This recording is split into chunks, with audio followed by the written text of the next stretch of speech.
It's nice outside today. I did some lawn mowing. I thought maybe I'd play a record. I do have a few.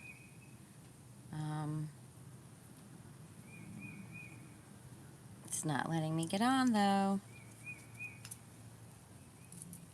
Why? Does anybody know why?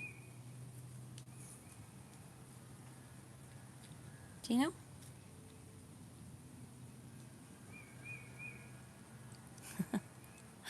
Well, okay. I can't participate. Of course not. Of course not. I can't participate. That's okay. I don't think I'm going to be upset about that. That's because maybe they're too busy to join in and steal it. 'Cause I think they have to do it at the same time. Join in and steal it. Ah! There I am. Finally. Ah! Good, so they made it. They made it. Fantastic.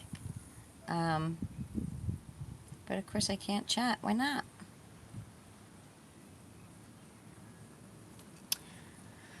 Oh boy, great. If that ain't funny. Yeah, no, that's lame. I can't, why not? I'm gonna try. Well, anyway. Yeah, okay. Go away, hackers. Go away, hackers. I can't. I don't. Like, just stop. Either don't come on at all, or please be a real person. Because it's too much. And I'd like to be able to participate in the chat, but it's not letting me. Oh, oh! There it goes. Sort of. If there is one. Oh. Could you just... Thank you. Okay. Anybody even in here yet? No? I don't think so. So, that's good. That'll give me a chance to... Okay, let me tell you this. This one's gotta be like... It's gotta be at least 4 or 5 pounds. This is a fatty, okay? See this here fatty?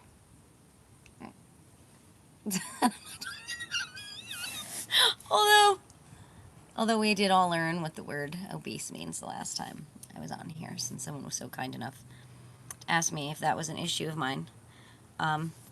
Yeah, it was. And I think in a general doctor's exam, I think they would say that I am too, because I'm not 19 pounds at under 5 feet. So, okay, that is what it is. Excessiveness. Right. So anyway, looky here. This is the beef steak I'm talking about right here.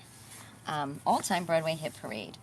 Again, from our fantastic creators of Cumulations Reader's Digest with a little RCA Custom, DYNAGROOVE. Pleasure programmed. You gotta love that. I think that's fantastic. Yeah, hi. Whitney and San. How are you? I haven't taken any of these out yet. I don't really know what I'm getting myself into with this one. But it looks like we're going to have quite a bit. It says 120 greatest songs. Now I have to assume that that is all-time Broadway hit parade. But again, I had a hard time finding a date on this the last time. And I'm having a hard time again.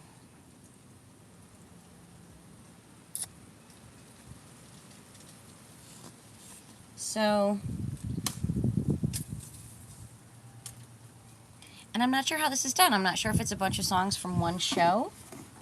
I'm just looking at it, and I'm not exactly sure how to take it.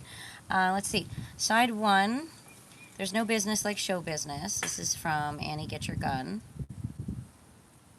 You heard that, right? A little windy out here today, but it's warm. I figure I'll do one record. Why not? Get more stuff done. How are you, Whitney and San? Are you hackers? Are you real people? Tell me a little bit about yourself. So There's No Business Like Show Business from Annie, Get Your Gun. Robert Mandel Chorus and Orchestra. Then we have If Ever I Would Leave You from Camelot. Okay, so it's all different ones, Camelot. Robert Peterson with Lee Roberts and his orchestra. Then we have Love is a Simple Thing from New Faces of 1952, Douglas Gamley and his orchestra. Going on to Getting to Know You from The King and I, Adele Lay with Richard Benson and his orchestra. Just in Time from Bells Are Ringing, Jack Blackton with Wally Stott and his orchestra. Hi Pavlov, how are you? I remember you from the last time, yes? A musician yourself. And this is My Beloved from Kismet, Rosalind Page, Jack Blackton, Stanley Grover, and Robert Peterson with Wally Stott and his orchestra. So that's what side one is. I don't have a lot to read, except I didn't get into the pamphlets and whatnot, so I actually might. I'll have to see. I don't think there's too much to do here. Although, man, this sucker's packed. Oh yeah, there's a big book. Ooh, ooh, ooh. Let's see. Look what I found. Boy, this is how musty. Woo! Have you been trapped in this box for a very long time, pamphlet? Why, yes, I have. Oh, my goodness. You are musty. All right, let me see. Doesn't say too much on here. Side one, it just gives me the titles of the songs. All right, so we don't necessarily need the big heavy box. So I can put this. Can you see it? Sweet. All right, let's see what this says here. I love it. Look at the lighting. All-time Broadway hit parade. Maybe we'll find a... Can you find a year on here? Produced by Charles Gerhardt. Charles Gerhardt. Again, just looking for a date. Index to songs and index to shows. Oh, there's quite a bit to read in this one. I wonder if it does it. Oh, it does. Alright, so before I get started, it might take me a long time to do each of these records, because to me, it looks like there's quite a bit of fun stuff to share. So let me read the beginning here. The great hit songs from Broadway. Oh. Alright. I guess bear with me or have a listen if you're interested. Ever since the turn of the century, the Broadway musical theater has been providing us with a never-ending procession of memorable song hits. Whether created for romantic operettas, dramatic musical plays, fast-moving musical comedies, or spectacular revues, these songs have always retained an undimmed appeal, no matter how often or how far from Broadway they are heard. They're sung, whistled, hummed, played on instruments, danced to, and simply listened to. They are, in fact, the best in American popular music. Well, what is unique about Broadway show tunes, of course, is that they are intended for specific situations and specific theatrical entertainments. Since most of these are written to fill a need in a story, they are seldom consciously created to become hits. Now, how about that? The fact that a theater song so often enjoys a life of its own, apart from its original purpose, is proof of the rare skill that it has gone into the writing of both music and lyrics. So surprise, you have a hit on your hands. It wasn't intended, but there it is. Not everyone has the chance to see a musical in New York, but everyone can share its musical pleasures almost as soon as a show opens. We need wait only a short while before recordings, radio, and television performances, sheet music, and even the local high school band will make us familiar with the latest Broadway song hits. What's more, if lightning does strike and a new musical becomes an instant smash, the effect is felt throughout the world in a matter of days. Plans are quickly formulated for touring companies to crisscross the country. Newspaper and magazine articles extol its wonders, something that began as the germ of an idea in a composer's head. The germ. That's like the first negative, what do you call it? It's not a simile. Metaphor? I think it's more of a metaphor if it's going to like spread and, I don't know. Do you have to say germ? Let's think of something else. Something that began as the germ of an idea in a composer's head and has developed into a national phenomenon. We know germs that have turned into national phenomena, and nobody likes to discuss that. All right, Reader's Digest, after my first criticism in your writing. Well, we're going to come up with a better word for that.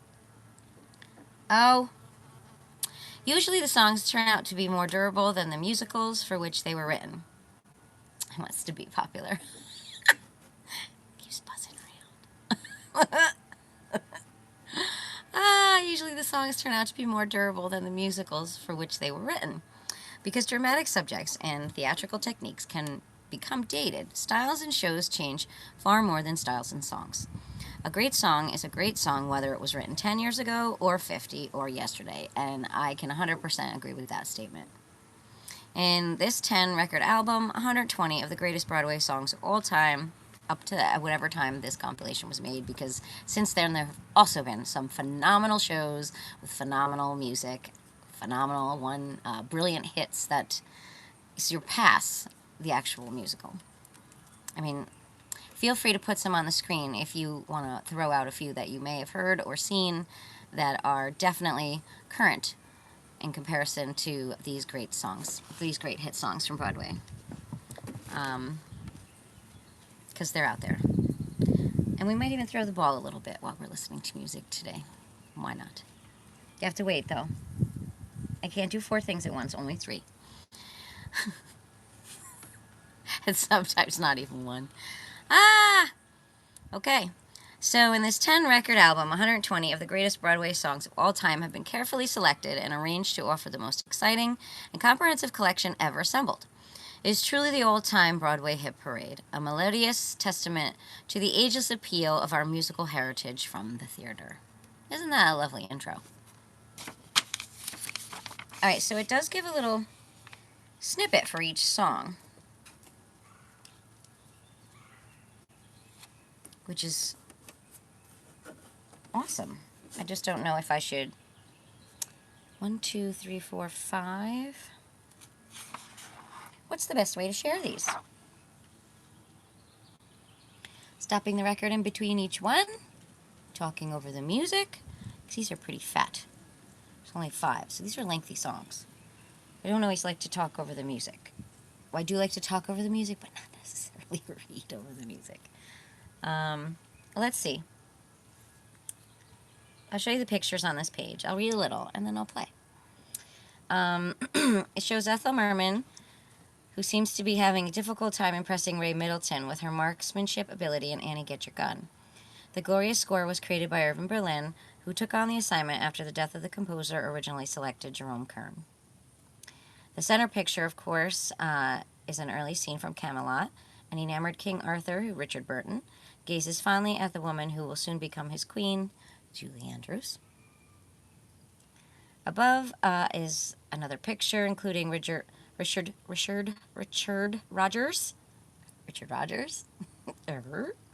and Oscar Hammerstein, the most successful team in musical theater history, work on the score for The King and I, which opened in 1951. Okay, so this tells you up until the 50s, maybe early 60s we'll have here.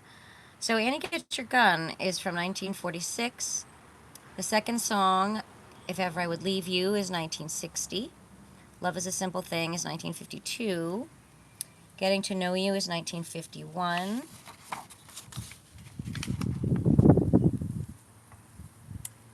Just in Time, 1956. And This Is My Beloved, 1953. All right, let me show you the pictures. They're delightful. Oh, put this down, and then I can show you with these. So here's the Annie Got Your Gun.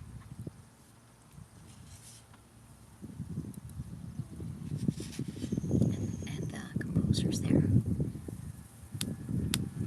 Pretty cool.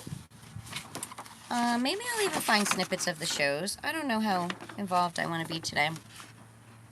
I kind of just want to listen to the music. Since there's a lot to read, I won't hunt them down. But maybe when I do another record, I will hunt them down. For this first one, I think we'll just keep it as is.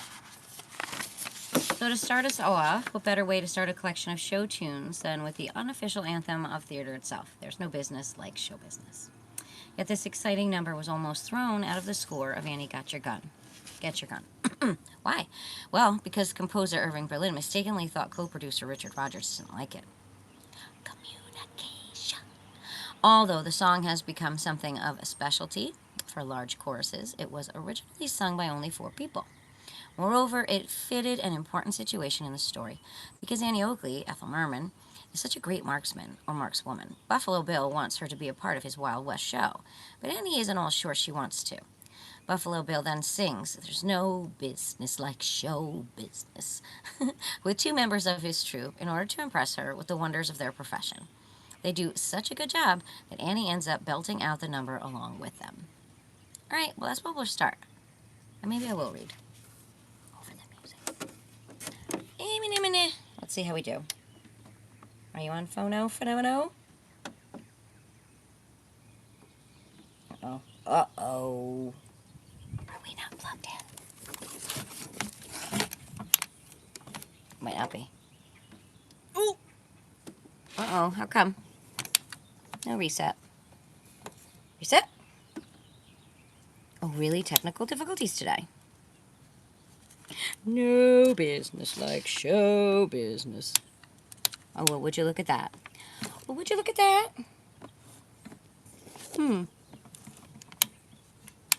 I might have to switch out the... That's not a problem either.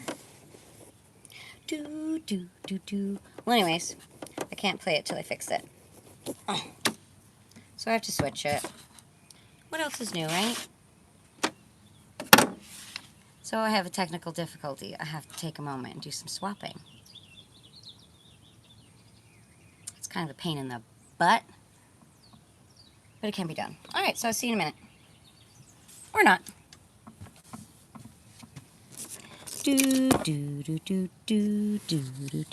So we'll swap it with the other one. The other one also works. Enjoy the beautiful day. If anything, right? Yeah. Swip swap, Ruby, swip swap.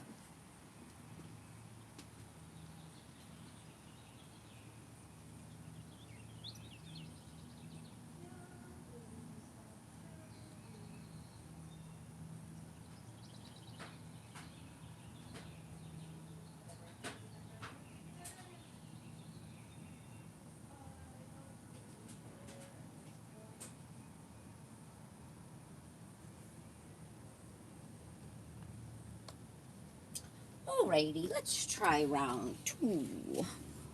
Round 2. Sometimes round 2 works better than round 1. We'll try. What's the worst that could happen?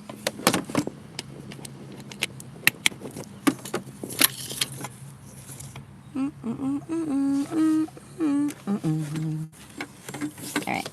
Ready? Set.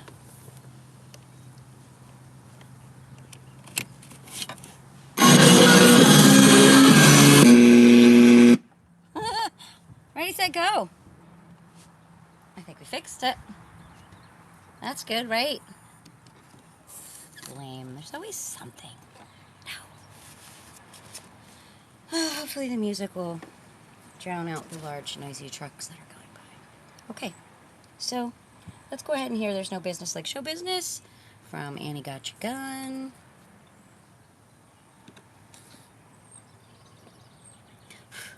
And of course, the chat is frozen. What else is new? You can only do your best what they let you do, right?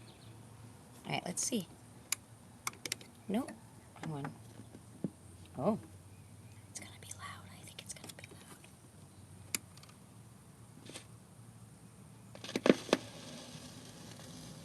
loud. I might even pick it up in between. Who knows? See how ambitious I get.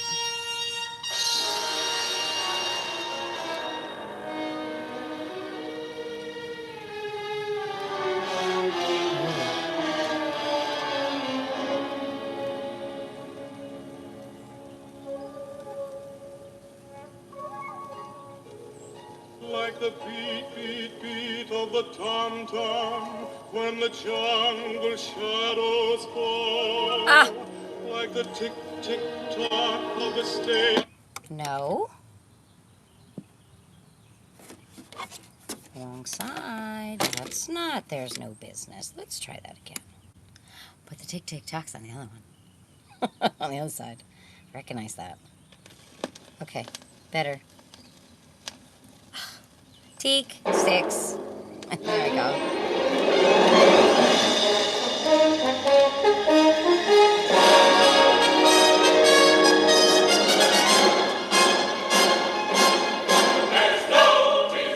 Yeah, no stupid questions. Whoever's taking advantage of my chat this time, stop it. Just stop. Stop interrupting the music.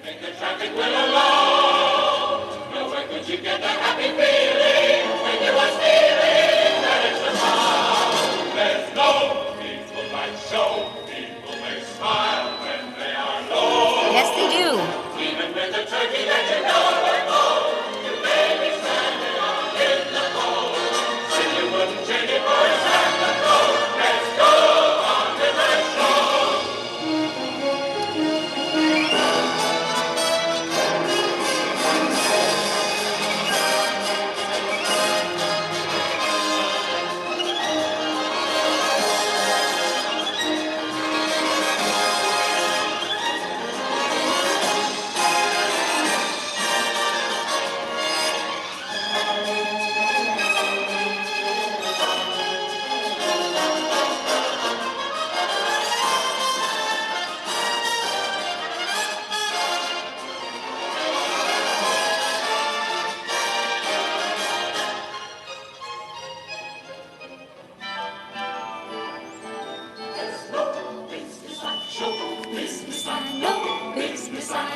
Everything about it is alone. Nowhere could you get that happy feeling when you are feeling like a song. There's no business like show business. They smile when they are low. Yesterday they told you were done apart. The night you open and there you are. Stay on your dress and look at how they start. Let's go on with the show.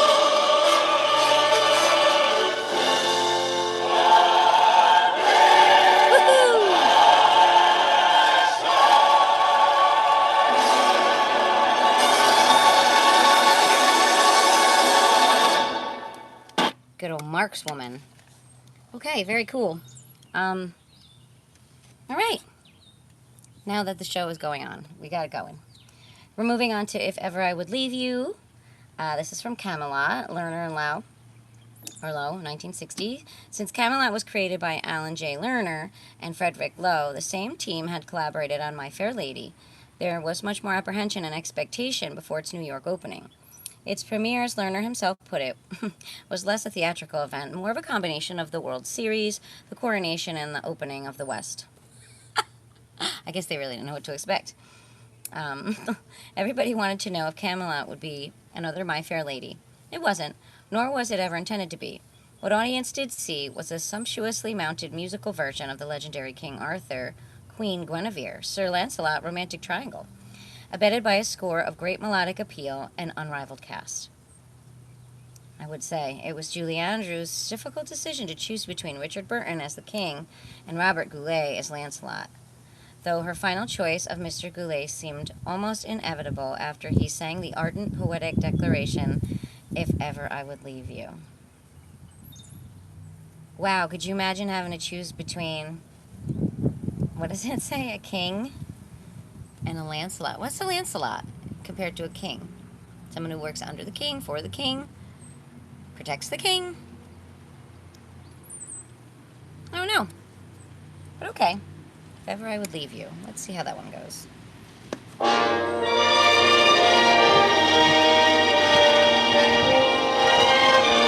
You choose.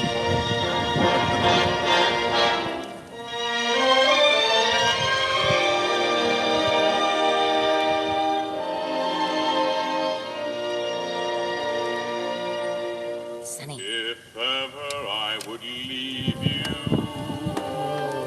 it wouldn't be in summer, seeing you in summer, I never would go.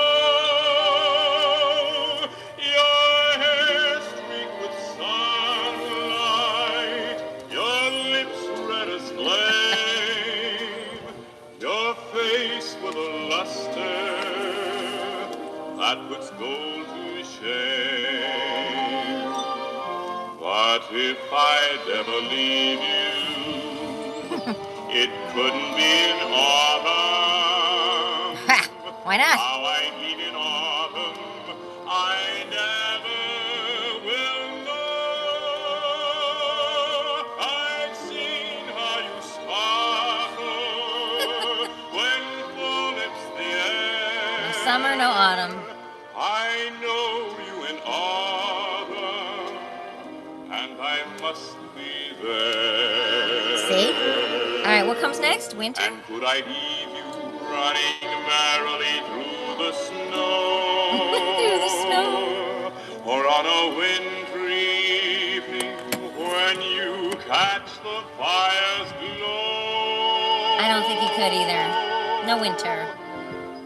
If ever I would leave you, Definitely not spring. how could it be in springtime? He just screwed himself. Knowing how in spring I'm He's stuck. bewitched by you so. These songs are so cute. Springtime, summer, winter, or fall. No, never could I leave you. Nope. At all. At all. Very nice.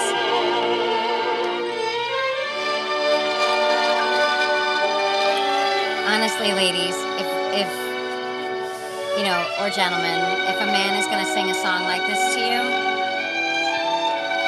you gotta give him a chance, right? You gotta give him a season's worth of chances, right? If ever I would leave, Yeah. I mean, how could it be in springtime? Knowing how in spring I'm bewitched by you so. No, no, not in springtime, summer, winter, or fall. No, never could I leave you. so pretty. He's got some hell of a voice, doesn't he? At all. Yeah.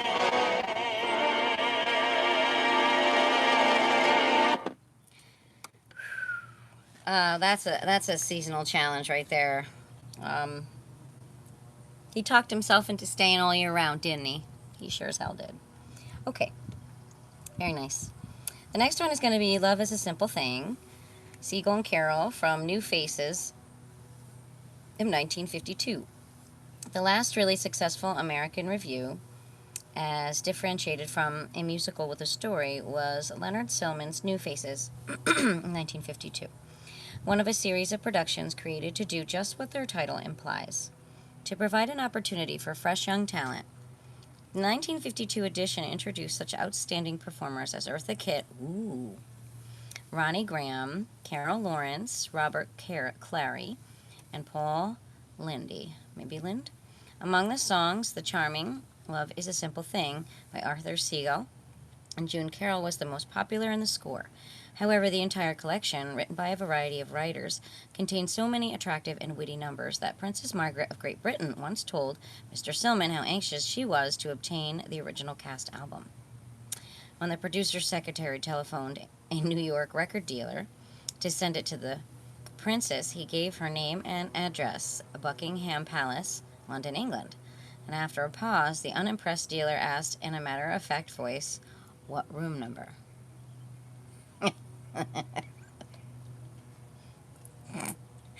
I love funny little anecdotes. All right, so let's have a listen to Love is a Simple Thing. And I'm sorry, but I don't think love is simple at all. At all. I think it can be simplified, but I don't think it's at all simple.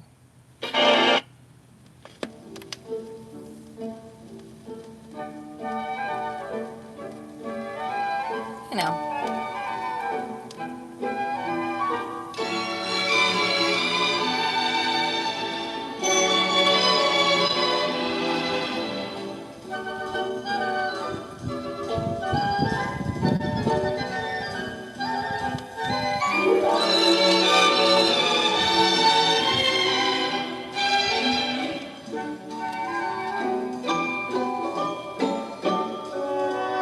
Well, this makes it sound delightful, doesn't it? Yeah. You sound delightful.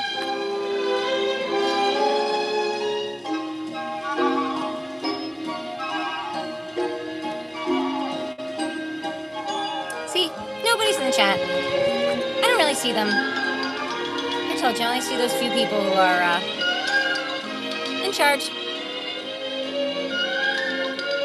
Not real people. So I don't know if any of you have ever engaged in conversation with me. It probably wasn't me.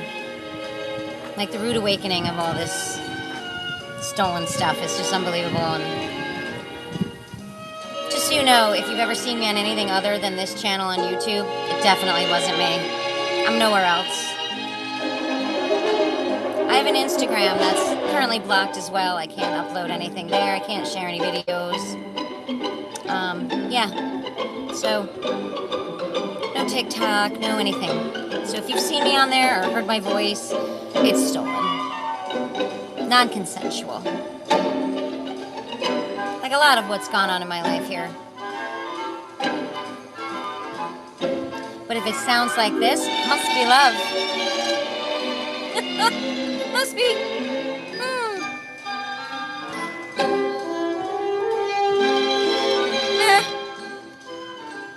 Must be. Okay. Anyways, all right, on to Getting to Know You. I think everyone knows this one. Rodgers and Hammerstein from The King and I. 1951. I love this one. I love, not the song, like the whole, I just think it's an absolutely adorable show. And they dance like crazy. The King and I is best symbolized by the song Getting to Know You. Oscar Hammerstein once said, "It's sung by the English governess and the little Siamese children whom she had grown to love and who had grown to love her. It tried to show that all races and color fade when people get to know and love one another. The idea of the song was suggested by Gertrude Lawrence, the star of the musical, after The King and I had already opened in Boston for its pre-Broadway tryout.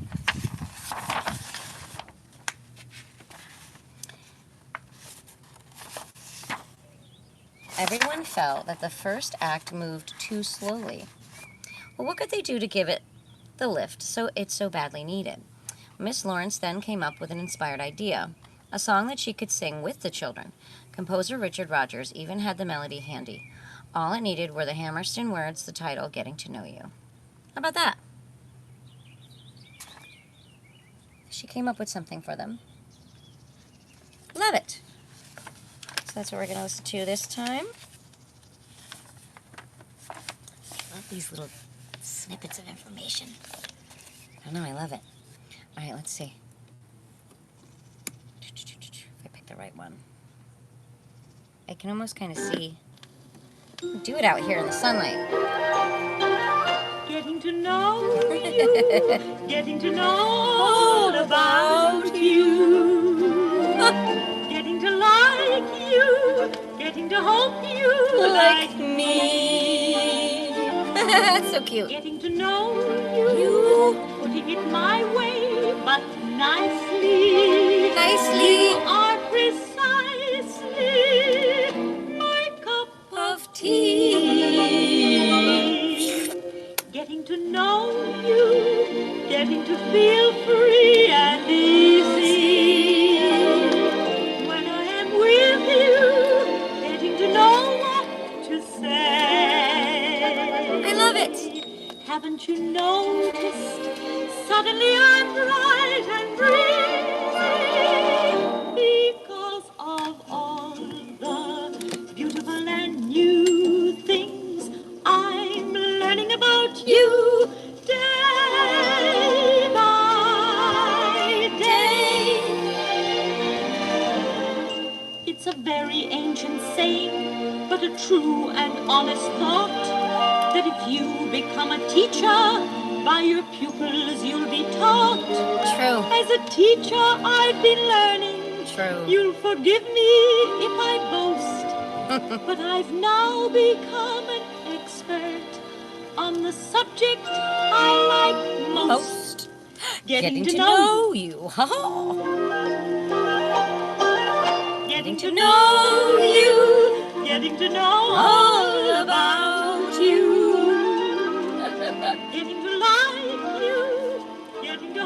you like me. Getting to know you. Super putting it cute. My way, but Nicely. you are precisely my cup of tea.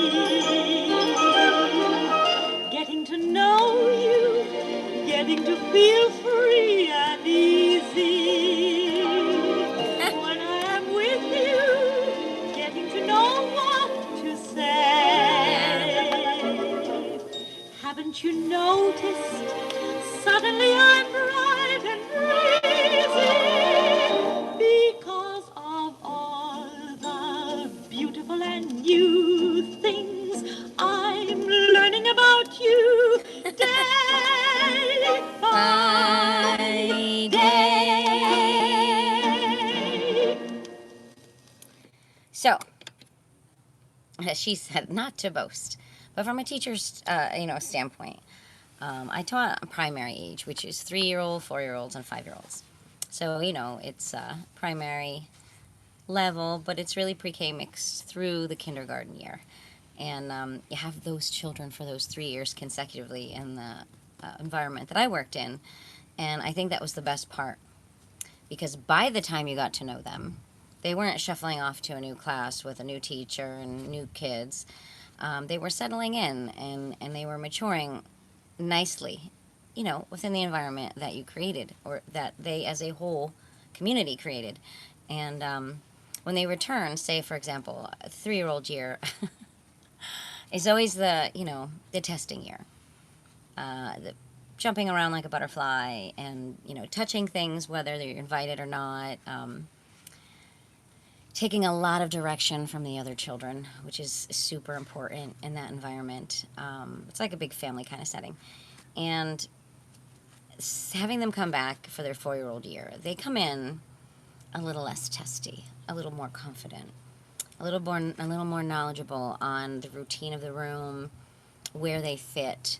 Now they want to learn. Now they want to really cooperate. They want to ask specifically how to touch it appropriately. I've already explored it wildly with my hands without asking before. I touched it without asking, and that child there from last year let me have it. Well, yeah, those are natural consequences of not asking before touching. And, we were very particular about how we engaged in entering other people's work mats and workspaces. But they figured it out that 3-year-old year, and it certainly wasn't because of the teacher. It was because of all the teachers. We had up to sometimes 30 some odd children, and every single one of them was a teacher, whether they were the 3, the 4, or the 5-year-old. So that 4-year-old tends to run the classroom, I think, because they're the sponges. They're the most agreeable, spontaneous. I don't know. I just found the 4-year-old year, the year that you teach them to read. Like, that was the year they absorb everything. Then you get them come back as a kindergartner. Now, it's more of a social, emotional situation where they have risen above. They take a leadership role, but in a different way. They're larger, more than likely larger, louder, the most confident in how to utilize the classroom, how to do things appropriately, how to stay out of trouble, how to be a leader. Their privilege was to, if they had earned something, it certainly wasn't a sticker. It was, would you like to give a lesson? Would you like to be in charge of this lesson for the week? And then you'd put everybody else's names in a hat or in a box, and one by one, when that child fell up to it, they'd go reach in that box and they'd pick a name, and then they'd go find that student and they'd say, would you like to do this work with me? And they would take ownership of that learning, of that lesson, of that teaching. It's where you saw all the 3-year-old and the 4-year-old years effort come through. So if you have a chance to hold on to a student and keep them and get to know them and build a rapport with the parents and understand who they are as a learner, what engages them, how they give back their knowledge so you can assess them appropriately for who they are as a learner. There's so many wonderful things about having children return. You also get to know them. Get to know them very differently than, oh, hey, I had you for first grade. I had you for kindergarten. I had you as a 3-year-old. No, I had you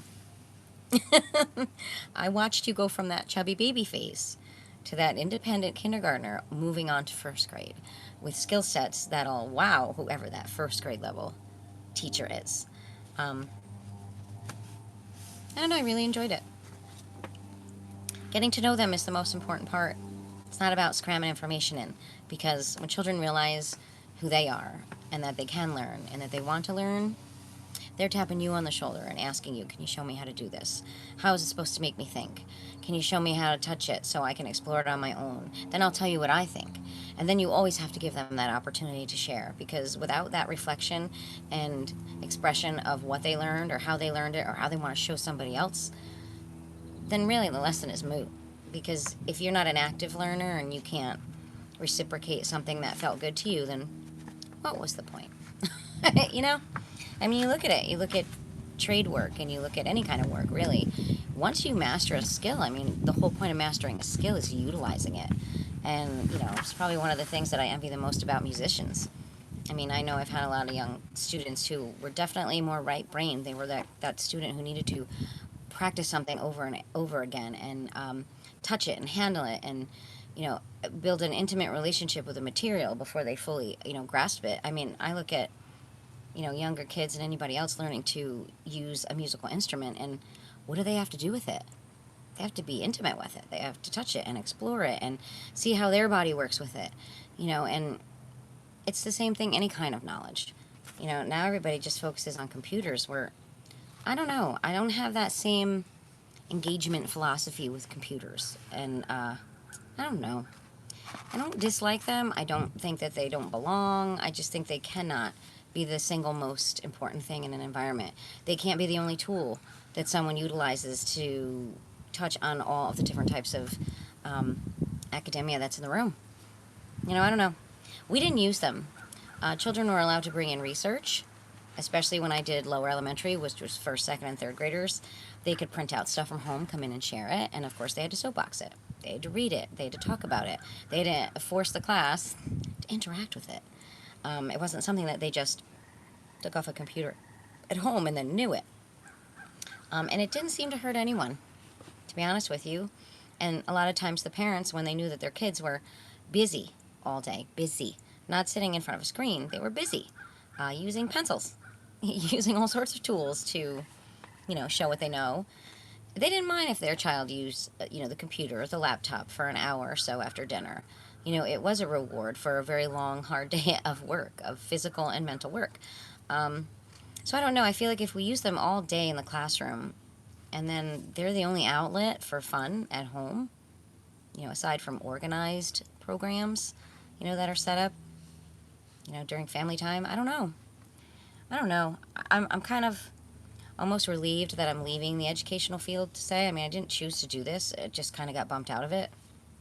It is what it is. But I had a good, I'd say like 25 years in that environment, and then another 8 or so being a subordinate in a different type of environment. And I don't know. I miss my beginning years. I miss those years that I'm describing. I miss the organic sense of it, and I don't know, just the natural joy of watching children realize how smart they can be and how important and capable they are of sharing that with another child. You know, it's pretty cool. I mean, I think that's how communities are based, right? It's how they flourish. You know, hey, does anybody know anybody who can fix this? Oh yeah, call so and so. I mean, the way communities used to work is sometimes the barter system, sometimes not. But if you could do something, you offered that, and vice versa. Someone either paid you or maybe offered to help you with something they did well. I mean, I don't know. I just feel like everything's about one type of thing now, and I kind of like the way it used to be. So, piece of me is really, really relieved that I'm no longer in that setting, and then the other part of me will always wish I was still there. It is what it is, right? Okay, let's go on to the next one. Sorry about the side note. I get triggered, and if I don't acknowledge those triggers in my head, then my thoughts just swirl around, drive me crazy. So let's see. Next one is Just in Time. This is Stein, Comden, and Green from Bells Are Rising, 1956. When they were just getting started in show business, Judy Holliday, Betty Comden, and Adolph Green were members of a nightclub comedy act called the Reviewers. Reviewers? Reviewers. Am I saying that right? Revuers. Reviewers? I don't know. Hope so. Anyways, for many years after that period, Comden and Green wanted to write a musical for Miss Holliday. Their opportunity finally came when they hit upon the idea of doing a show about a telephone answering service and a busybody operator who takes personal interest in her clients' personal lives. Oh, no, no, no, no. Oh, no, no, no, no. That's a no-no. You know the old telephone game where somebody says something and passes it along, and by the time it gets to the sixth person, it is nowhere near the fact that was initially said. Oh, that's what rumors are. Rumors are bits and pieces of all sorts of funny stuff that get attached to the real world. Oh, boy. So, through the story, though the story was slight, it did provide Judy Holliday with a perfect vehicle for her talents, and the show became an instant critical popular success. The setting for Just in Time was New York Central Park at night, where Miss Holliday and her co-star, Sidney Chaplin, do a little impromptu dancing. Of course they do a little impromptu dancing. Okay, so it must be the last, second to last. See if I can get it down there. And then I hope that's the last.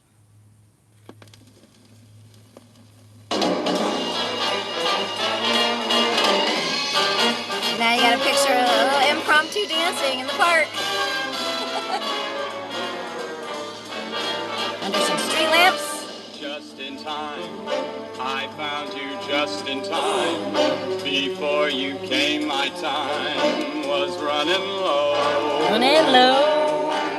I was lost, the losing dice were tossed. My bridges all were crossed, nowhere to go. Now you're here, and now I know just where I'm going. No more doubt or fear. I found my way, for love came just in time. You found me just in time, and changed my lonely life that lovely day.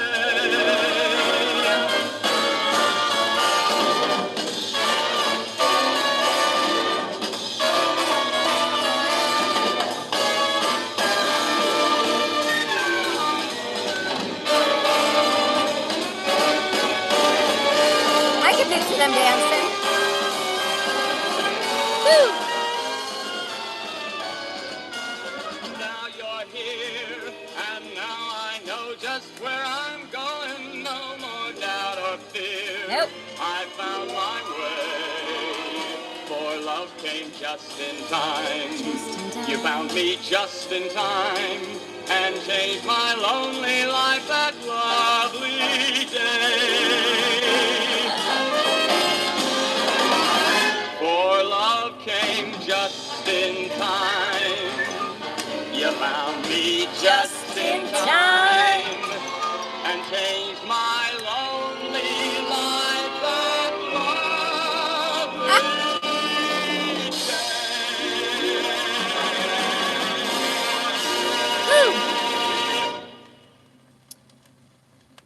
This next one, and this is my beloved. I'll give it a read after it's done.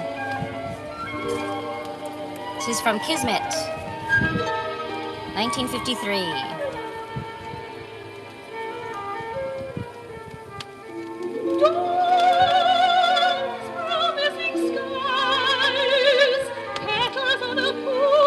It's like operatic.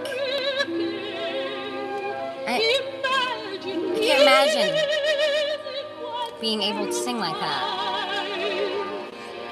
And this is my beloved,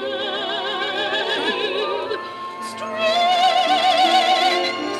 from the south, honey through the cold city. Imagine these aquatic mouths, and this is my beloved. Sun found us. And when he speaks, and when he talks to me, music,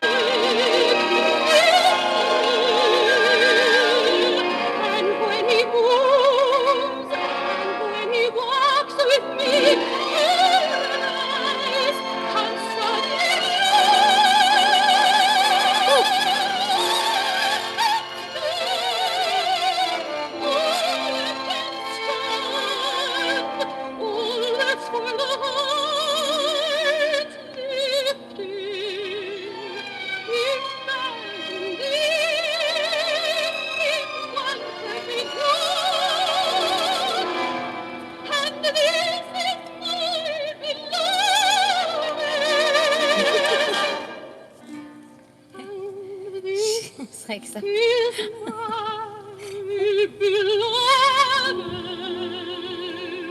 Whew. You'd say his eyes were Sometime bright, but only sometime. often dark. Well, that is plain. Her singing goat. Can't tell Both the dogs up. Then I know. tell it Whoa. how you Whoa, right? I know. would say her eyes were We're all really missing Nellie. but only sometime. I say girls now, and it just doesn't feel right. Often dark. Dear words cannot convey.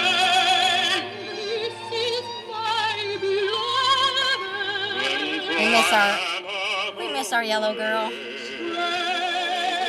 Spice from the south, honey through the cold. Only sometimes sifted.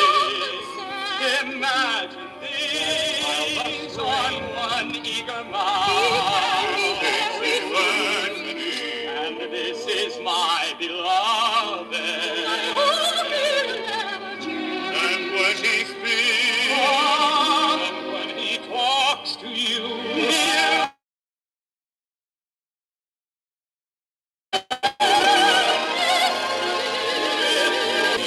and when he moves, and when he walks with you, paradise.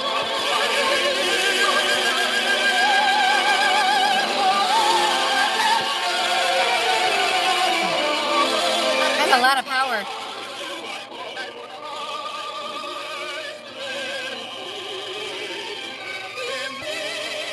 It's almost overstimulating.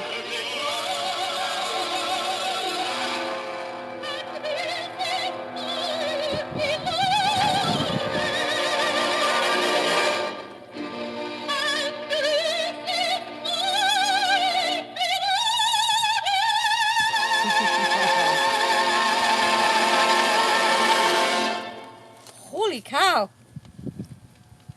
Overstimulating to some degree. Let's see what it says about that.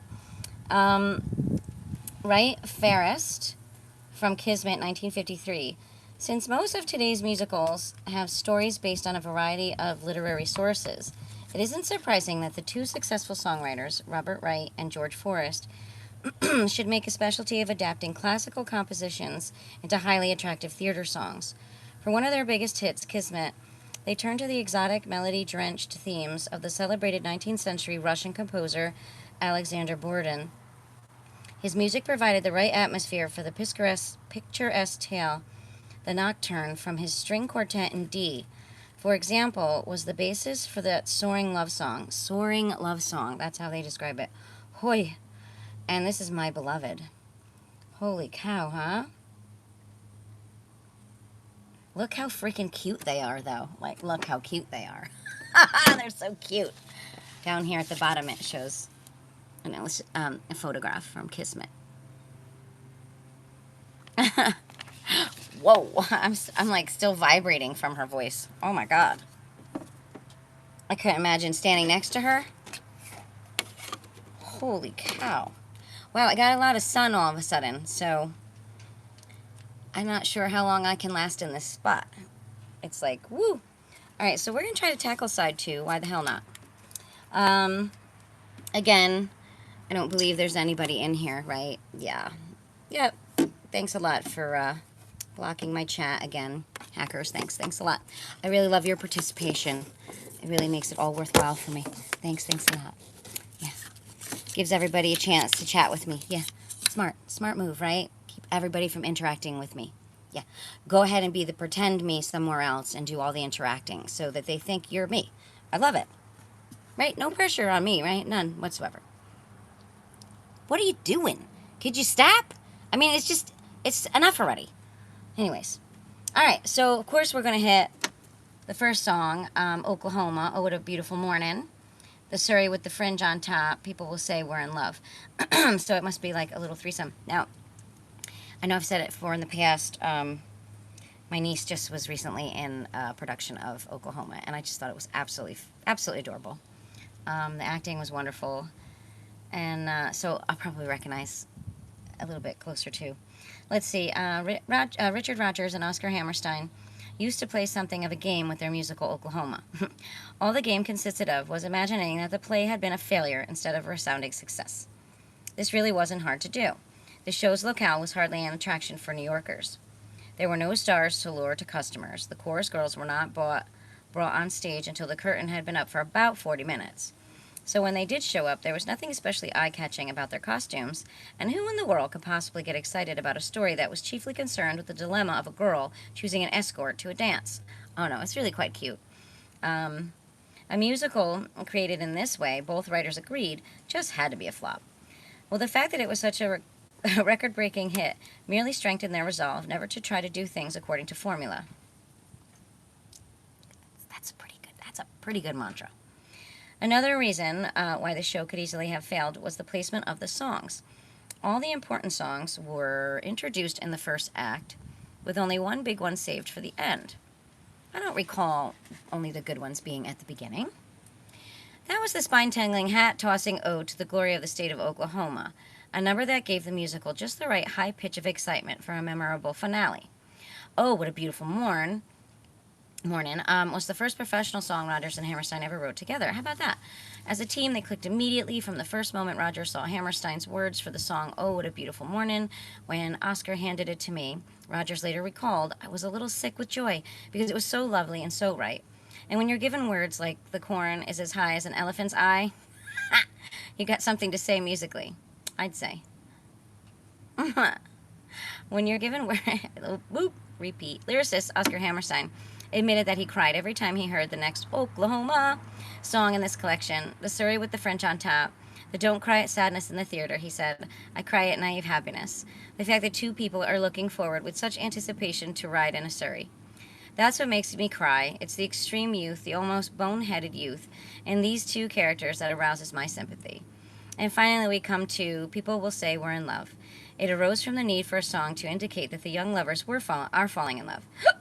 Excuse me, but since they had just had a quarrel, this had to be done in a roundabout manner. Rodgers and Hammerstein came up with the ideal solution in the song, People Will Say We're in Love.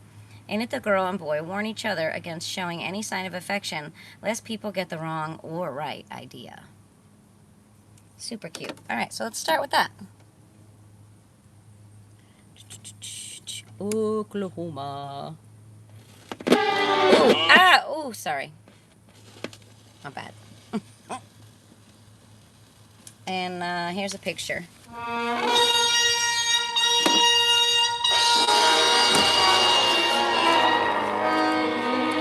There it is.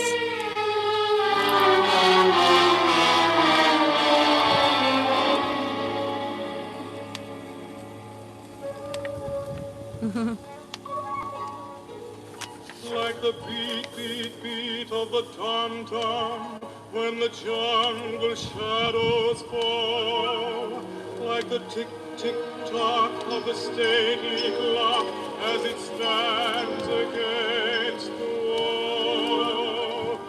Like the drip, drip, drip of the raindrops when the summer shower is through. So a voice within me keeps repeating you, you, night and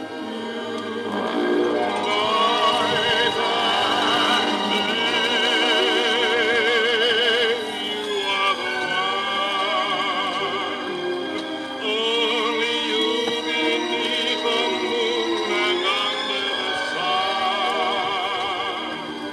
Whether near to me or far, it's no matter, darling, where you are, I think of you.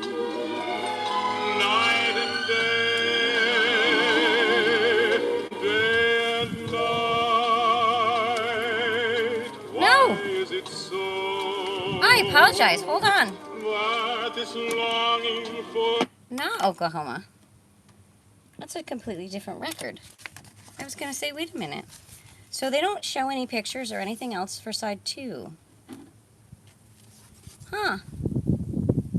Okay, so this is Night and Day from The Gay Divorce. Robert Peterson with Wally Scott and his orchestra. So they're only, I guess, talking about one side of each record. I think I'm figuring this out. Funny. Excuse me, Carpenter Aunt. Okay, so no. No. Tonight somewhere. Let me make sure I'm not missing something. I'm not. I think they only hit on one side. Right, I'm glad I caught that. I caught that sooner than later. All right, so let me reiterate then what we're going to listen to. I guess on this second side, what on earth? Side 20. How bizarro. Wait a minute. Did they do this like front and back? All right, this might be the first time they've confused the heck out of me. Do you see a side 20 back here? Yes. They did do this kind of haphazardly and I'm sorry. Reader's Digest. You've got me on this one. All right, so no. There's something that I can read, but I had to go finding it. So what they did was they alternated beginnings and endings of records, which instead of just putting it in sequence. So, wow, I wonder whose idea that was. Reader's Digest, you're getting me with this one. Okay, so let me fix this. This happens to be Night and Day. Okay. Sometimes songs... wow, what the... I was going to say, that is so not Oklahoma. Sometimes song hits have no effect on the box office of the shows for which they were written. Sometimes they do. Cole Porter's Night and Day, probably his most famous song, was such a tremendous success that it became a Pied Piper tune, luring customers to Gay Divorce.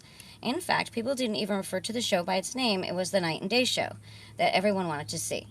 Though there was nothing extraordinary about the musical, it did feature the incomparable Fred Astaire singing and dancing to this great song, a winning combination that was hard to resist. Gay Divorce became a movie a few years later with a slight change in title, which we've heard in the past. It became The Divorcee. The head of the film studio held a conference and came up with a solemn pronouncement. There is no such thing as a gay divorce. He did decree, however, that one of the participants could be a gay divorcee, which became the title of the movie. Okay, so basically there's no happy divorces. All divorces are sad. I don't think so. Do you know, I have met people who are like, can you congratulate me? This is the first time I'm going out having not been married to somebody who didn't love me. So anyway, I don't know. I think that there are reasons to celebrate with marriages and divorces. Who knows? I have not experienced either, so I just have to take their word for it. Ideally, if I were to marry, a divorce wouldn't be on the table. I mean, I hope not. Hope would not be an option. All right, day and night.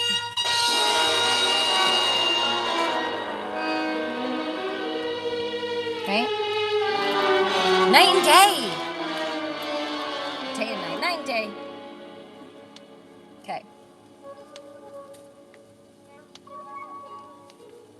Like the beat, beat, beat of the tom-tom when the Here we go. jungle shadows fall. Like the tick, tick, tock of a stately clock as it stands against the wall. And I think we have heard this on a different record. Like the drip, drip, drip of the raindrops when the summer shower is through. So a voice within me keeps repeating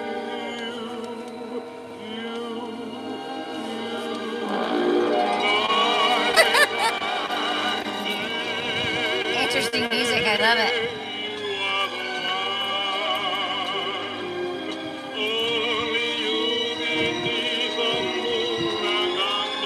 I love watching the dog's ears blow in the wind to this kind of music in the background. It's really funny.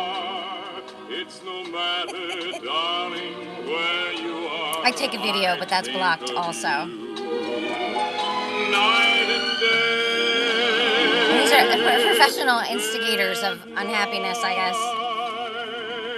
It got really hot right here, sun. This longing for you follows wherever I go.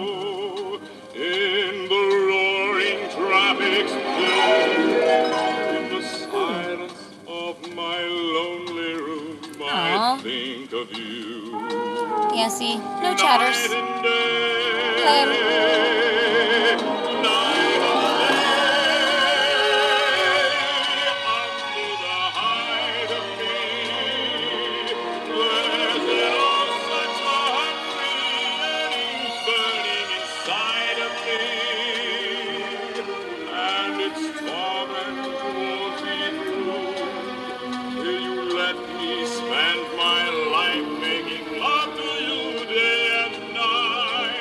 Oh, who would want to divorce that?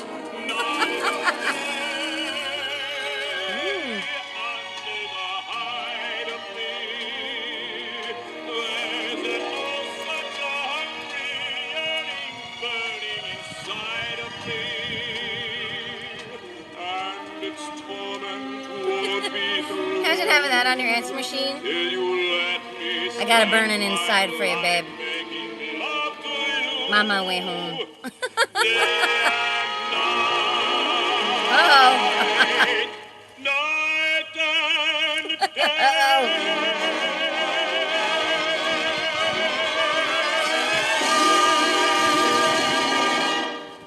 Well, I'd say night and day, day and night. That sounds amazing. Okay, the next one is Tonight Somewhere. This is Bernstein and Sondheim from West Side Story, 1957. The American musical theater has long prided itself on its daring, its willingness to try unconventional subjects and themes. Certainly there have been few musicals to match the boldness and originality of West Side Story. Oh my God, this one's so good. One of the true milestones in the history of this form of entertainment. Inspired by Shakespeare's Romeo and Juliet, it turned the well-known story of family rivalry in ancient Verona into a modern tale of rival teenage gangs living on the west side of New York City. The brilliance of the concept and the skill of the execution soon turned it into an accepted classic, absolutely. For a theme of such boldness, composer Leonard Bernstein and lyricist Stephen Sondheim, making his Broadway debut, wow, how about that? Nobody's going to forget who you are, created a score that caught all the jarring excitement of life in the asphalt jungle. They were equally successful in capturing the poetry and the idealism that is also a part of city living. For the famous balcony scene, now an equally famous fire escape scene, they wrote an impassioned duet called Tonight, which became an almost overpowering description of all the wonders that occur when two people fall in love. Later in the play, the two young lovers imagine that they have fled the squalor of the city to a place of peace and quiet and room and air. Their song Somewhere conveys the unquenchable optimism of youth before the ugly reality of life closes in on them once again. And here we all are. Here we all are. The ugly reality of life that is closing in on us once again. Oh, but anyways, here goes Tonight Somewhere. At West Side Story, those dance scenes, I mean, I don't know if I've ever seen, well, actually, I've seen a few, but this one, whew, I could watch that one. I've seen that too many times, probably. West Side Story. Okay. I'm not oh, no. Okay, I'm not left-handed, but that worked out pretty good. Tonight Somewhere.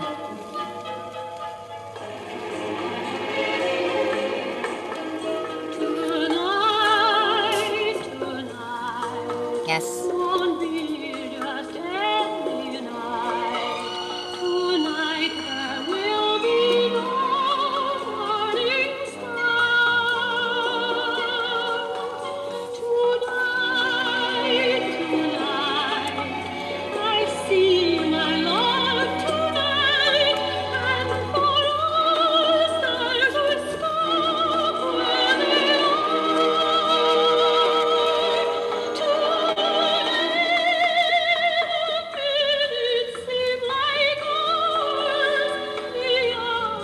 I love that subtle percussion in the background.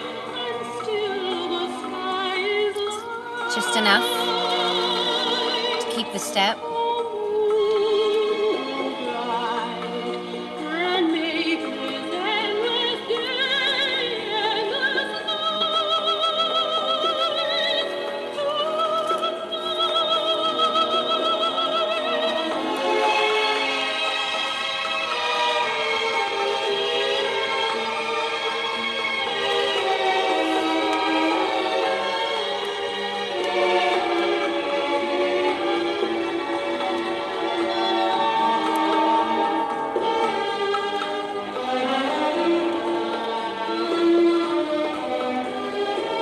That score is so recognizable.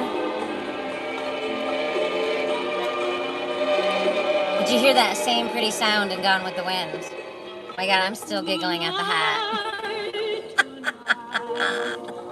The hat wars.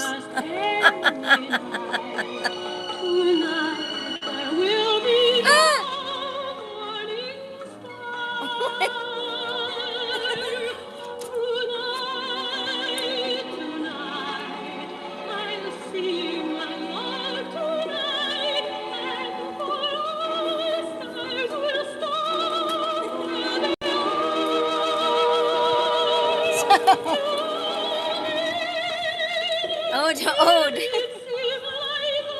So, remember I told you I had a lawn mowing hat? I do have a lawn mowing hat. But,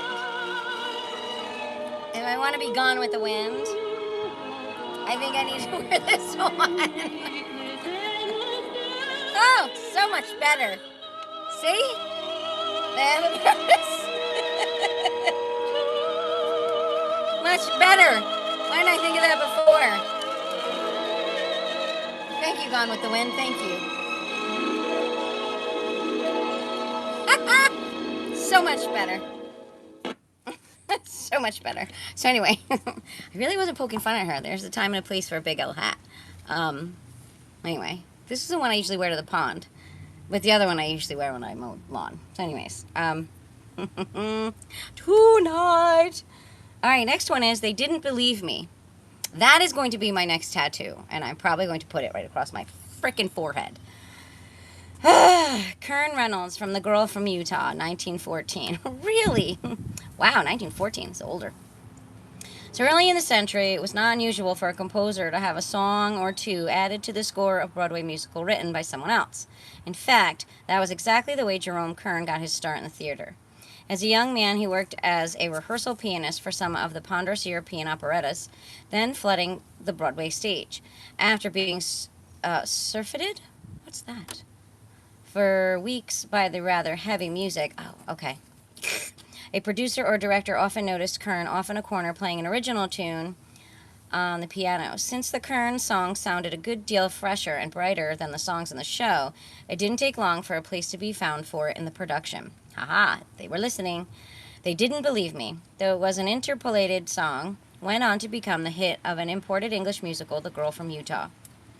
But it did even more than that. It left no doubt that Jerome Kern had become one of the outstanding composers in theater.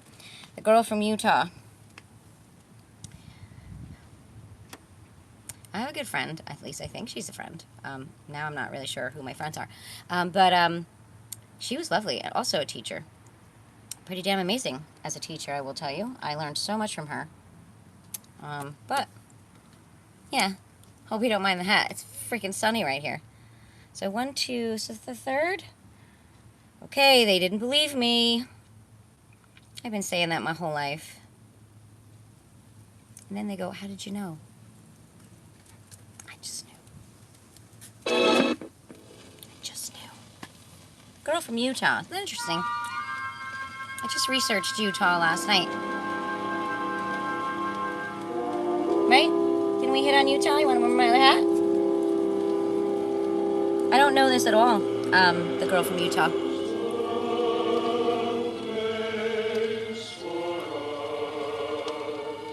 It's a Place for Us. What? What's this song? That's where this song comes from?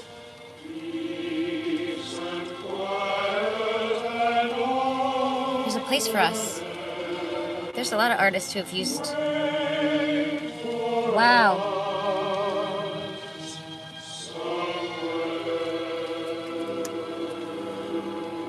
Sure, I get a hat and then a cloud comes. Isn't it ironic? Don't you think?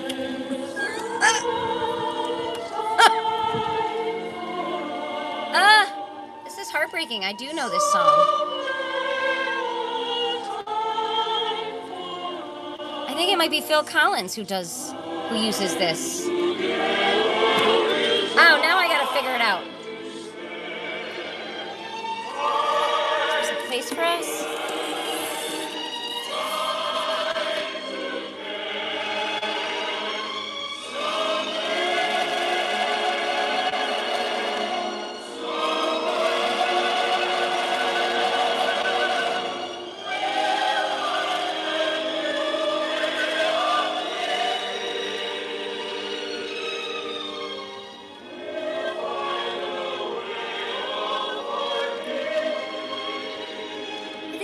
of his songs, actually.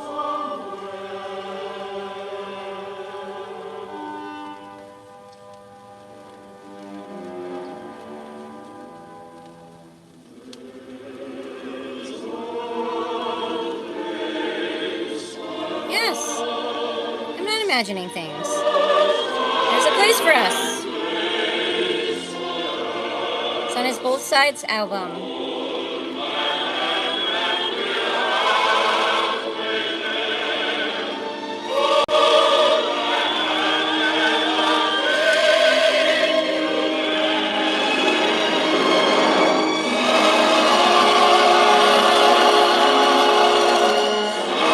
This song's very sweet, too. Songs of West Side Story. Right after it. Ta-da!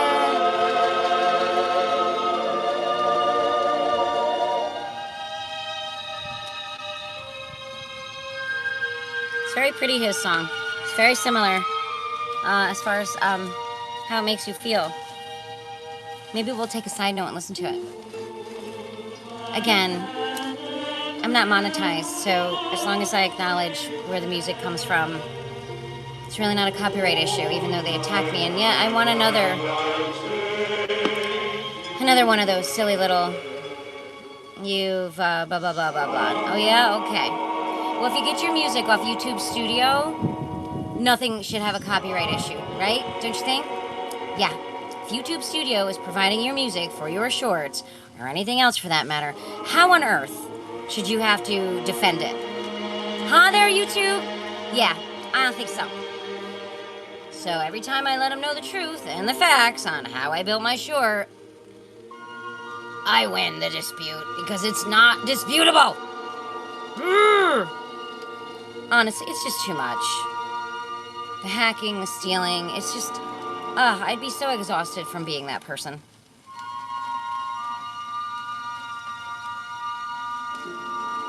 Phil's ends live similar to that.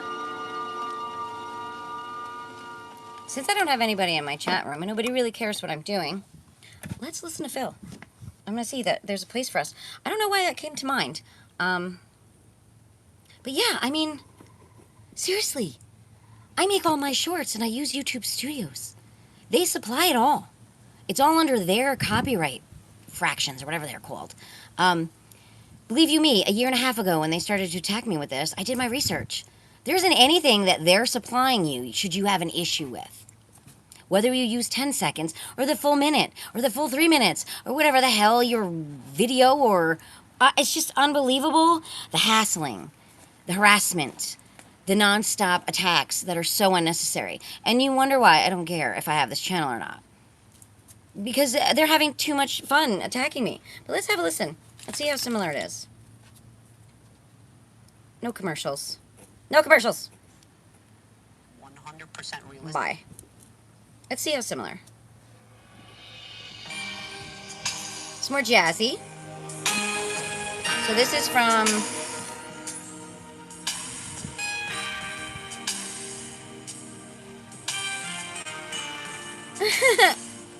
I can't believe this song is not on YouTube. Here's your complete set for the Both Sides album, people. You can thank me now. So who is this? This is Seneca Taylor. Goes by at Ezeek76. EZEKE76. He's got 200 subscribers and this only video. Isn't that strange? Seneca Taylor. Thanks very kindly. I love this song. Coincidence? I don't think so.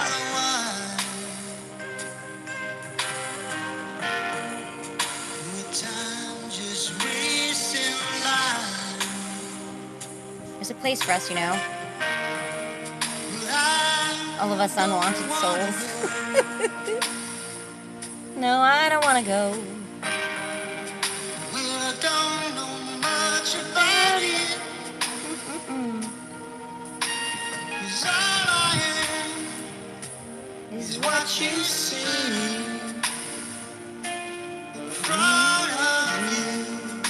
see is what you get, hat or no hat. No more, no less.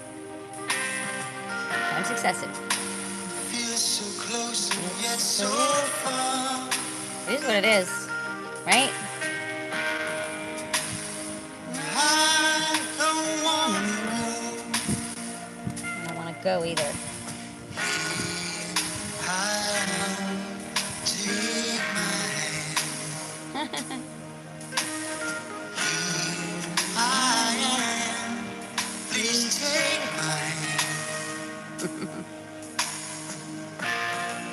I'd like to sit here with you if that's alright. If you don't mind, I can sit and stare all night. We'll sit here waiting for you to hold me tight. It's sad, but I know it's true. You see, I know you well. You don't even laugh at me. Not That would necessarily. hurt me so. Not necessarily. Just look at me. I think maybe one day I'll just search for songs that all have the same titles and we'll listen to all of them. Because there's a lot of repetitive titles, but really super different songs. Mm-mm.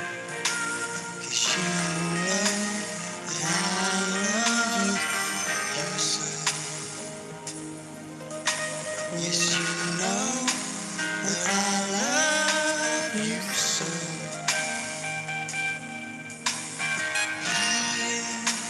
Yeah. I will be here, love, Where am I going? for you, love. I will always be here, love. Well, if you look real close, you can see my heart is on my sleeve. Yep. And it'll be here waiting. Wait for you. There it is. There it is. Heart on my sleeve. You know why? This is the place for us. You truly, truly believe. You can make things happen, Yeah, yeah, yeah. make things appear to be all that they seem. Oh, do you believe? Do you believe? Sometimes. They say faith is easy. It's believing that's hard. I imagine you could apply that to a person, to a theory, to a definition of a word. You know. That's why I think musicians are magicians. 'Cause they can do this. They can create this stuff. Whether it be Broadway or an album from the late 80s, early 90s, it doesn't matter. All counts.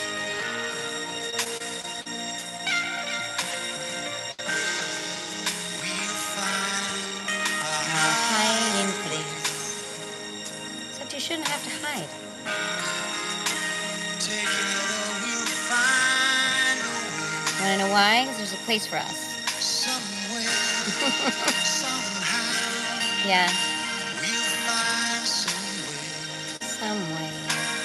There must be somewhere, there must be some place we can find somewhere. 'Cause they don't know my name. Or my face, that's what it is. Believe We can find it, you can find it. we can find it, we can find it, we can find it somewhere. There's There's a a place for us. Somewhere, yeah. time and a place for Phil Collins, you're phenomenal. I really love that guy. I love all his music. I like back when he was with Genesis. Their hardcore stuff, love it. Where Peter Gabriel was in it. Peter Gabriel left, and then Peter Gabriel in itself, he's fucking phenomenal too. Well, thank you, EC76 for that. I needed that. But anyways, so we're going to go ahead and continue now that we have found the place for us. It's not like anybody's going to tell me not to do it. There's nobody in my chat room, so I have a zero feedback. I'm just going to keep on going. All right, so They Didn't Believe Me then goes to The Party's Over. Not yet. There's one more song after The Party's Over.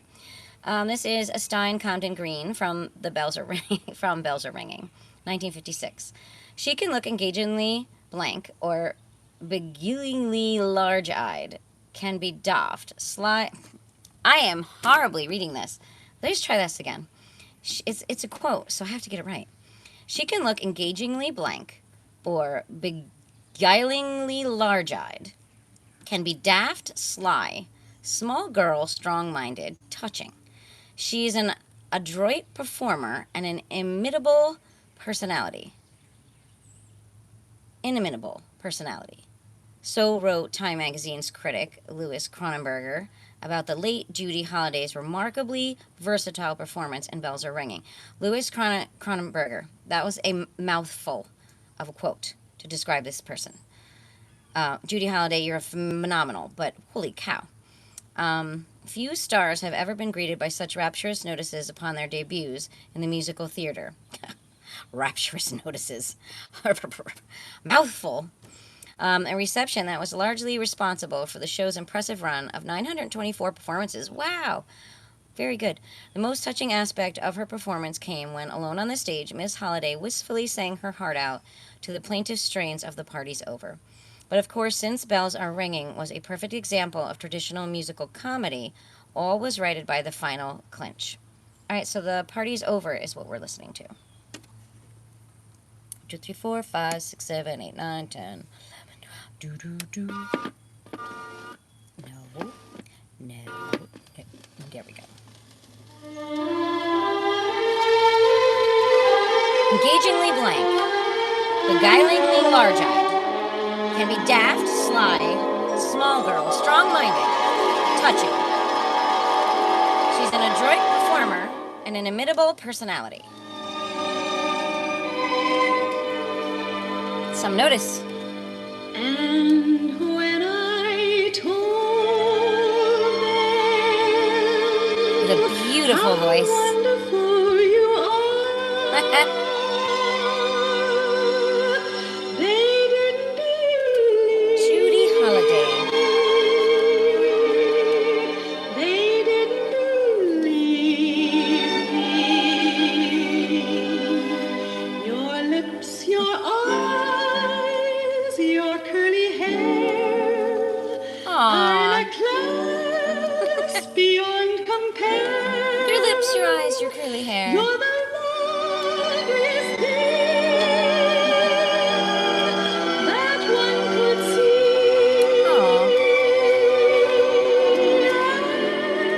And when I tell them, and I'm certain Just need a sense of humor in life. That's all you need. that I'm the girl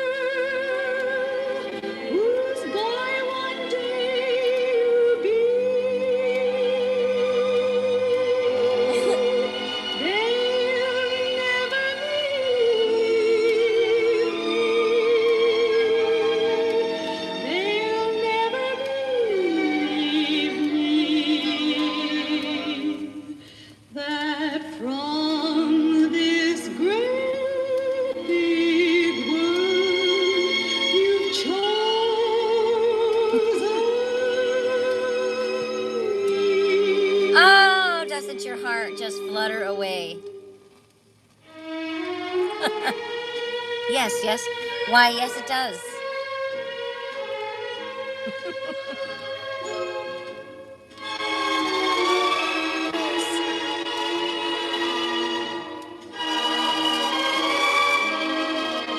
It's a nice feeling when someone chooses you, right? For anything, really.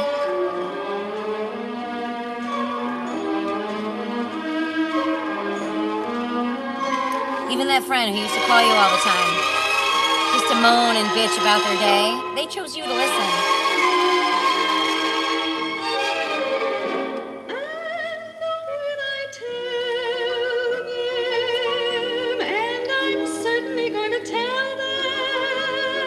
Oh, I'm certainly going to tell them. that I'm the girl whose Oh! one day they'll never believe. They'll never believe. But from this great big world, you've Oh!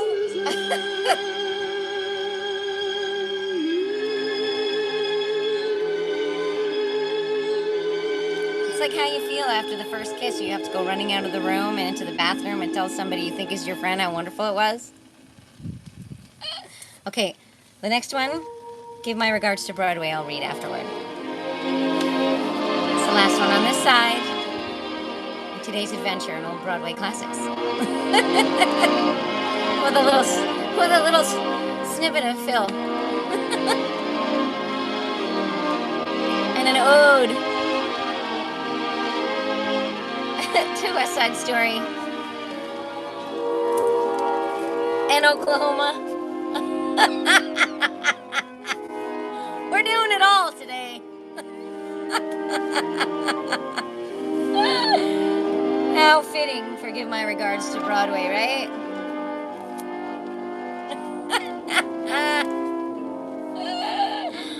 Oh, good Lord. YouTube, can you fix this baloney, please? So I can continue to enjoy doing this. I would love to actually interact with somebody in a chat room that isn't a hacker. You know, every once in a while. Not to say that I haven't enjoyed the polite hackers, because there are some. It's just, come on already, fix this. I don't ask for much. I won't even monetize these, I just want to do it for fun. My shorts, yeah, we're going to raise some money for some animals on behalf of Nellie's unfortunate demise, which was really unnecessary and cruel, for the record.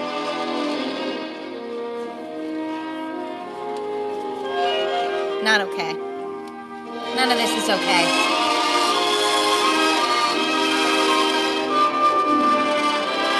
None of it is okay. The music is. I never get enough music. Doesn't make it okay, but it makes it easier.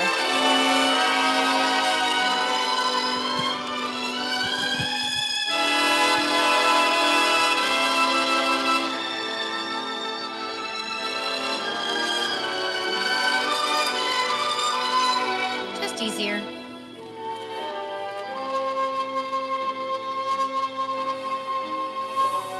Yeah, I see you with all your little symbols. You're a hacker too. Hi there, G-Mac.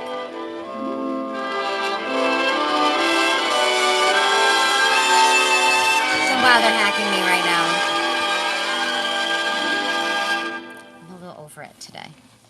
Just a little over it. I'm a little over it. I was a little over it like a year ago when it started. Why it's been left to continue this long is beyond me. I don't know, ladies and gentlemen. I really don't know.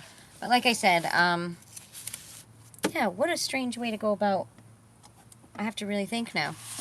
I want to utilize this booklet. Still phenomenal information. I just have to think about it differently.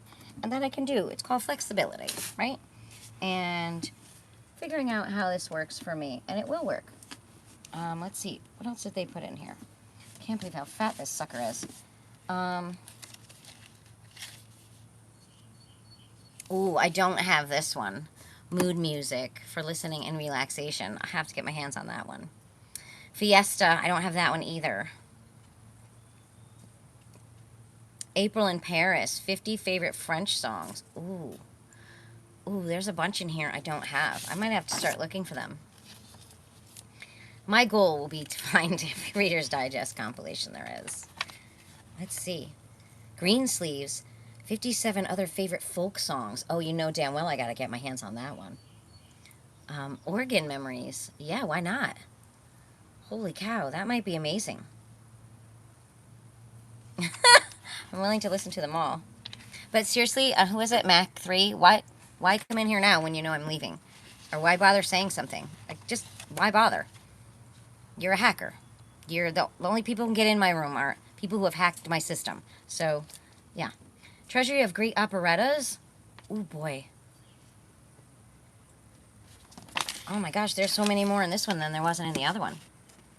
See, Fiesta, 50 Latin American favorites for listening and dancing. You know damn well I need that one too. That one I will get up and dance for. Musical adventures for young people. The Wonderful World of Music for Children. Oh, that might be interesting. I think one of them that I have back there is for kids. Treasury of Great Music. The Complete Piano Concertos. That might be a good one. I have this one. I'm going to skip on the religious ones. Just because I don't know that I can relate to them too well. But for those of you who are interested, there's one called Messiah by George Frederick Handel. I do have some Handel records. Joyous Music for Christmas Time. Music of Faith and Inspiration. Ooh, what is this? Oh my gosh, there's so many good ones in here. How do you guys feel about this one? The 9 Symphonies of Beethoven. Oh boy. Oh boy, I would totally commit to that one. I might have to, like, gather some snacks. Music of the World's Great Composers. I don't have that one. Gilbert and Sullivan. I don't have that one. Country and Western Music Jamboree. I don't have that one either. So if I want to get them, maybe I can still order them using the stamps. They did things so cool back then. Now you have to give all your personal information. Basically your heart and soul and social security number for anything nowadays. They can't just send you something that you want, even if you pay for it. You have to sell your soul for everything these days. And I find that, I don't know who I had it out with yesterday, but like, why do you have to give so much information, even to like fix something or edit something? Like, no. Oh my gosh, please. Now I have hackers sending me messages. I know who you are. I know who you pretend to be. So please just stop. Like, it's just a waste. It's just a waste of everybody's effort and time and thought processes, you know? All right, so what I will do, go back to the beginning, because Oklahoma will be on the next record. I'm pretty sure I have figured out how to do this. There are 10 records on this one. So I will probably do it in the same manner, one record at a time, because it's a lot to do, and I hope you didn't mind a little Phil Collins in there. Yeah. Remind me next time when it's sunny to get my hat. I mean, come on. I told you I had a big blue hat, a big sun hat, and one, I told you. I do. I used to wear this one to the pond that I used to go to. I don't have a pond to bring my girls to anymore, and now I only have 2 girls, and it's really bothering me. So if your goal was to hurt me by poisoning my dog and my cat, you did good. You got a whole fucking page of gold stars. Matter of fact, tonight when I'm looking at the sky, I might actually grab a real one and lasso it and bring it down to you, because that's how much of a jerk you are. Why anybody in their right mind would do something like that just tells me that they're not in their right mind, and that, you know, if all you people are prayer warriors, you need to pray for that person, because there's something wrong there. There's something really wrong. And I know for damn well sure it's somebody who knew her. I do know that she had a broken jaw as well. So somebody hauled off and kicked her, or did something to her fucking face. Not a mean bone in this dog's body.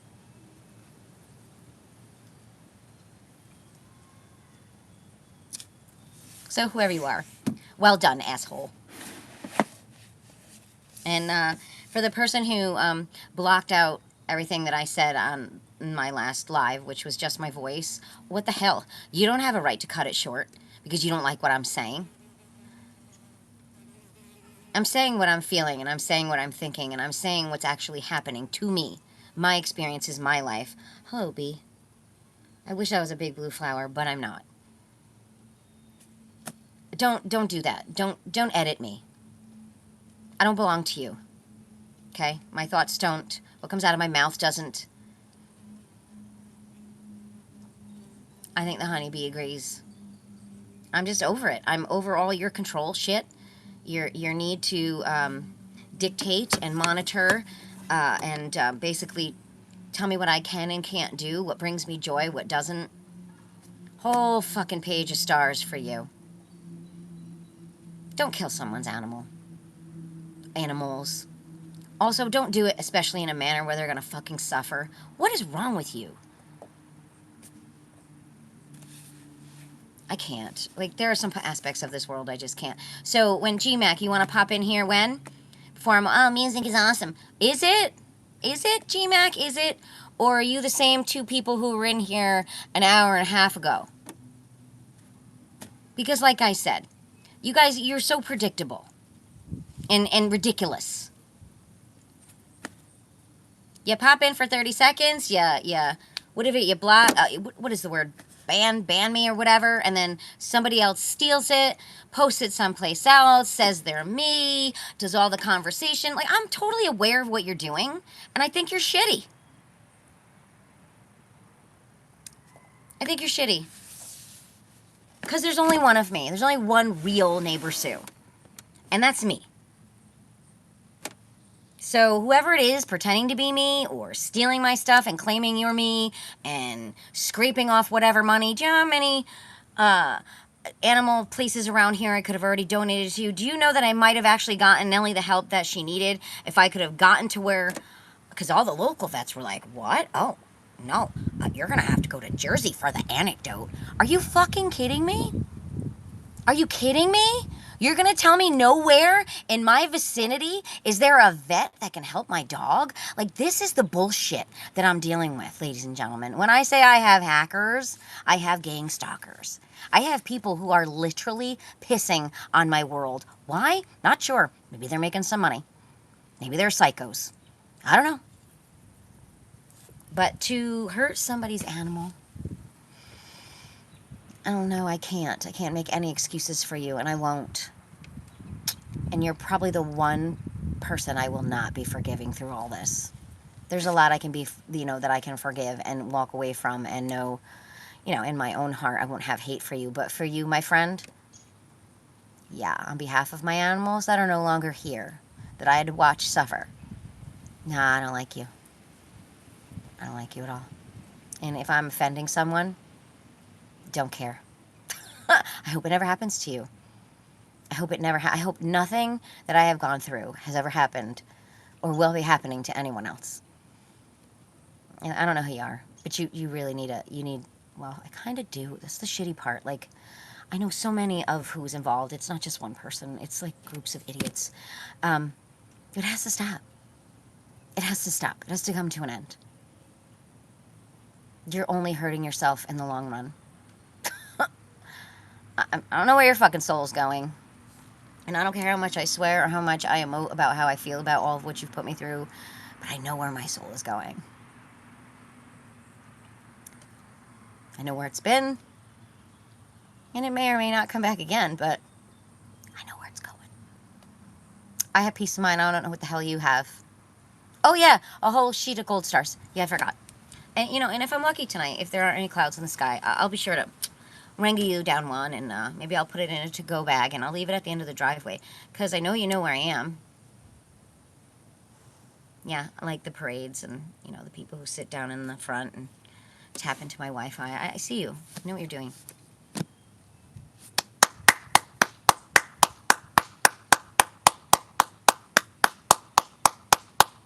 I'd stand up, but I don't want to. For those of you who are legitimately real and who have watched, or who knows, maybe on someplace else when someone's pretending to be me, I don't know if it's me, and I'll apologize, especially that person who said they've been giving money to you. I hope that wasn't an OnlyFans thing, because that's another thing you will not find me on. You might find some AI shit. You might hear my voice with somebody else's body and face AI'd. You might find my head on somebody else's AI'd body. You might find my body, for all I know, AI'd. Who the hell knows? You're going to find it, and it's not going to be me. I can guarantee you it's not going to be me. This is it. This is just me. This is the only time I really talk to anybody, is if 4 people get into my chat room. And I don't want to talk to you people, because you're all fake. Yeah, even the people connected to people I know, you're all fake. And then while I'm here, I get messages from Chris Pratt. Yeah, like Chris Pratt is sending me a fucking text messages. What's wrong with you? And who in their right mind falls for this shit? Oh yeah, I get messages from Johnny Depp. I get messages from Michael Bublé. Of course, that's after I listened to one of his albums one morning. And then, of course, oh, you're my favorite fan. Really? I mean, Hacker's Delight. I mean, remember the HOA? It's Hacker's definitely obsession association. You have an obsession that is not sane. Whoever you are, you need to get assistance. You need to understand that what you are doing to people, I know I am not the only one who is going through this. What you are doing, the level of obsession, and the time you take to try to manipulate someone's emotions and psyche is outstandingly scary. Who are you when you're not doing this job? Are you pretending to be someone's spouse, someone's father, someone's brother, sister? Who are you? What are you when you're not doing this? God, please tell me you step into something real. Because what you work so hard to do in a manner that's so creepishly gross, I can't. I can't. I mean, start writing movies, like do something with it. But to attack real people and then enter their lives and affect their environment and the things that they love. They killed my bees. They killed my squirrels. The last bag of birdseed, by the way, this is why you haven't seen me with my birds. Everything. They poison everything. They kill everything. What is that? Who are you? What are you? I don't know. I'll never know. I don't want to know. But you have to stop. You have to stop. You have to find something better to do with this life of yours. Because what you're doing right now is just not okay. It's not okay. It's not okay. And if it sits well with you and a certain amount of money makes it worthwhile for you, that's even sicker. Because there's somebody paying you to do it? I don't know. I've gotten very little money for the jobs that I've done, and I do my jobs wholeheartedly. But this is a job I would never take. If you even started to tell me about this job, I would be already getting up and moving out of the room. I just, So yeah, I'm looking forward to the next round of harassment when I get off here and unplug from this, because it's never ending. And tell Chris Pratt thanks, and Johnny Depp thanks, and Michael Bublé, and who else do I get messages from? Oh yeah, Kevin Bacon's my friend. Hold on. All these people who have no idea you're also stealing their identities and reaching out to talk to a neighborsue who you also hack. So, come on, give everybody a break. Go be you. Go sit somewhere and be you for a change. Leave everybody else alone. We're tired of it. I know I fucking am. And I don't mean to swear. I have a professional side where I don't swear. But honestly, being trapped and isolated for over a year now, yeah, it kind of creates the opportunity to swear a little. And if you don't like it, I don't give a shit. Be in my shoes. I guarantee you one or two are going to slip out of your mouth. As ladylike as you may be, I guarantee you you're going to swear. I don't know, but I'm still not an asshole when I do things. I refuse now. I refuse to pretend like this isn't happening. I refuse to pretend like what's happening is okay. And all of those of you who are supposed to be addressing it, protecting me, taking information for reports, what are you doing? What are you doing? Watching football?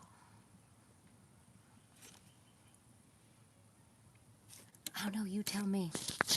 Because like I said, I've had enough. Whatever friends or family I have left out there who hasn't been infiltrated by your crap. Ah! Here they come. 1, 2. Come on, how many are you going to throw? 3. You should see. Now I'm getting inundated with ridiculous messages. Yeah, they like to stack them like 25 at a time. And they're useless. They're meaningless. They mean nothing. Like, who sits around and does this? Bravo. Maybe I'll give you a comment. Let me find something that might be worthwhile. Can I catch it in my net? I don't know. But I've had it. And, you know, good luck being you. Good luck.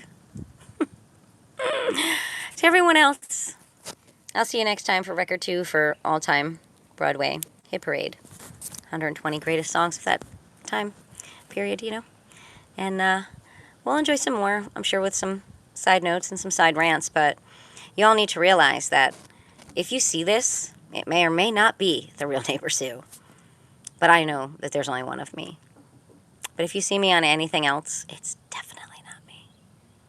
If it's a little warbled, it's definitely not me.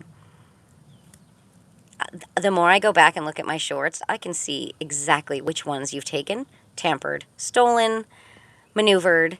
You alter all of the words. I have to constantly redo all of my descriptions. They even block options. So I know it's somebody who works at YouTube or YouTube Studio. Somebody who works there is involved with somebody outside of it. Yeah, taking money and doing something they shouldn't be doing. I don't want to be, I definitely wouldn't want to be you when you get caught. Yeah. Okay, so it's all good. Neighbor Sue. The real Neighbor Sue signing off.